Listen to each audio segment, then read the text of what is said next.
భారతదేశాన్నంతా కలుపుతూ పరుగులు తీసే వేల ఫ్లైట్లు. అందులో అతిపెద్దది ఇండిగో. కానీ ఈసారి ఈ విమానాలు రెక్కలపై నిశ్శబ్దం పడింది. బోర్డింగ్ గేట్లు మూసుకుపోయాయి. రన్వేలు ఖాళీగా మిగిలిపోయాయి. ప్రయాణికుల కోపం అగ్నిలా ఎగిసిపడింది. అసలు ఏం జరిగింది ఇండిగోకు? ఎవరు తప్పు చేశారు?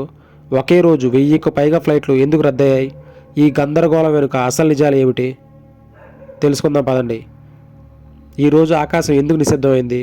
ఒక ఉదయం దేశవ్యాప్తంగా విమానాశ్రయాల్లో ఒకటే మాట వినిపించింది: క్యాన్సిల్డ్, డిక్లేర్డ్, రీషెడ్యూల్.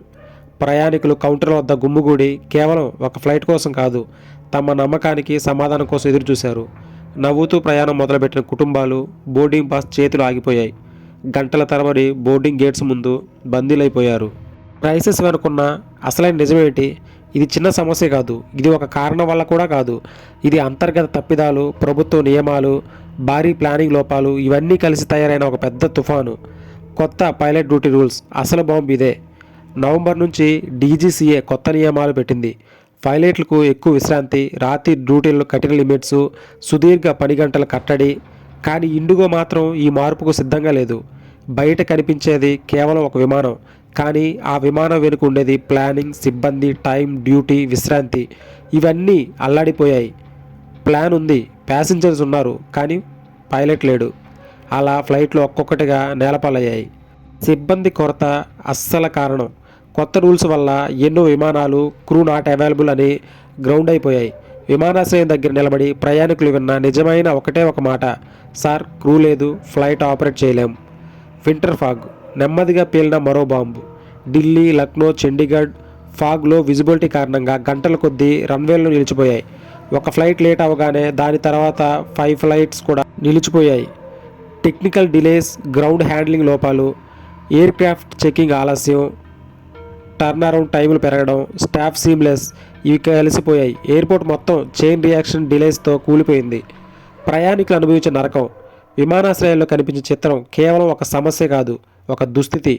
భోజనం లేకుండా గంటల తరబడి నిలబడిన కుటుంబాలు, మాతృమూర్తులు పిల్లల ఒడిలో పెట్టుకొని ఏడుస్తూ, బిజినెస్ ట్రిప్స్, వెడ్డింగ్స్ మిస్ అయ్యి ప్రయాణికులు, బ్యాగేజ్ బెల్ట్ వద్ద గందరగోళం, అనౌన్స్మెంట్ లేక సమాచారం కోసం అల్లాడిన వృద్ధులు, కొంతమంది చెప్పిన మాటలు నమ్మకం లేదు ఎనీమోర్. ప్రభుత్వం రంగంలోకి దిగిన తర్వాత క్రైసిస్ పెరిగే కొద్దీ గవర్నమెంట్, డీజీసీఏ అందరూ జోక్యం చేసుకున్నారు.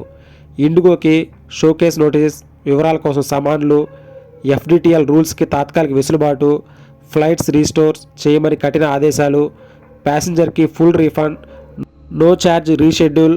క్రమంగా విమానాలు తిరిగి ఆకాశంలో వెళ్ళడం ప్రారంభమయ్యాయి. కానీ నమ్మకం మాత్రం తగ్గిపోతూనే ఉంది. అసలు ఈ సంఘటనకు మనం ఏం నేర్పించింది? ఒక ఎయిర్లైన్స్ తప్పు, లక్షల మంది బాధపడ్డారు. ప్లానింగ్ లేకపోతే ప్లేన్ కూడా యూజ్లెస్. క్రూ, ప్యాసింజర్, స్టాఫ్ ఇవన్నీ ఒక చైన్. ఒక లింక్ తెగితే మొత్తం వ్యవస్థ కుప్పకూలిపోతుంది. ఈ సంఘటన భారతదేశ విమాన రంగానికి ఒక కఠినమైన పాఠం. ఒక డే ఆకాశం నిశ్శబ్దమైంది, విమానాలు నిలిచిపోయాయి, ప్రయాణికుల పైన ఆగిపోయింది. కానీ ఈ సంఘటన ఒక ఎయిర్లైన్ తప్పిదం మాత్రమే కాదు, మన విమాన వ్యవస్థలో ఉన్న లోపాలను బహిర్గతం చేసిన సైరన్.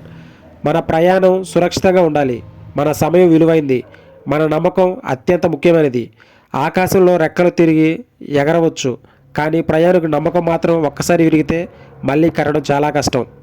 ఈ ప్రయాణికుడిని కేంద్రంగా పెట్టుకొని సక్రమైన ప్లానింగ్, స్పష్టమైన సమాచారం మరియు బాధ్యతాయుతమైన సేవలే ఇలాంటి క్రైసిస్లు భవిష్యత్తులో నివారించగలవు.